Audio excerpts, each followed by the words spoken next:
Assalamualaikum warahmatullahi wabarakatuh. Alhamdulillah. Alhamdulillahi rabbil alamin. Wa bihi nasta'in wa ala umuri dunya waddin. Allahumma salli ala sayyidina Muhammad wa ala alihi wa sahbihi ajma'in. Hadirin kaum muslimin sidang pendengar yang dimuliakan Allah, dalam kesempatan yang berbahagianya, marilah kita dengar sepotong ayat Allah dan sepotong hadis daripada Rasulullah. Moga-moga bujur kita bersama sebagai panutan, sebagai referensi kita di dalam tamu di datah permukaan bumi Allah. Allah Subhanahu wa taala bergalang sebuah ayat. Bismillahirrahmanirrahim. Ya ayyuhalladzina amanu atiullaha wa atiur rasul wa ulil amri minkum. Wahai Allah, hai orang-orang yang beriman, taatilah Allah dan taati Rasul dan ulil amri di bawah kamu.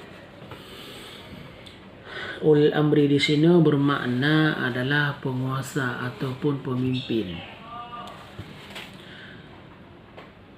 Tanya oleh Allah orang-orang beriman yang pun bertaat kepada Allah dan kepada Rasulullah. Beliau baru taat kepada seluruh pemimpin-pemimpin kita. Di dalam ayat Allah dan Rasulullah dipegang dengan kalimat ati'u. Yang dipegang dengan kalimat ati'u. Bahkan dipegang dengan kalimat ati'u.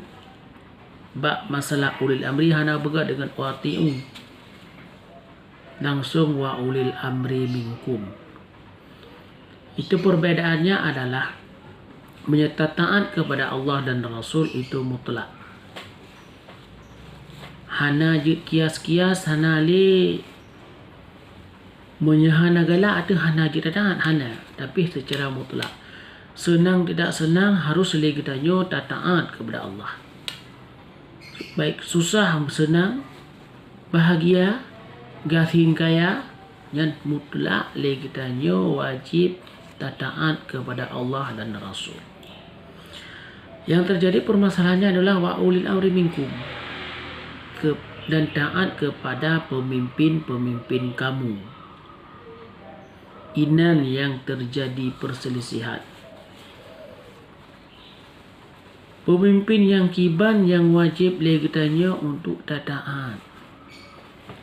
Pemimpin yang kiban legitannya yang jatuh taat. Ya. Pemimpin-pemimpin yang guyuta oleh Allah, pemimpin-pemimpin yang melaksanakan lagi nuyu oleh Allah dan Rasulullah. Ya, yang wajib kita taatkan pemimpin-pemimpin zalim. Maka hadirin kaum muslimin untuk ke depan, apalagi kita tengah marak-maraknya, tengah akan tamurumpok yang namanya demokrasi, pilkada demokrasi. Legitanya bujeli dan bu careng tu.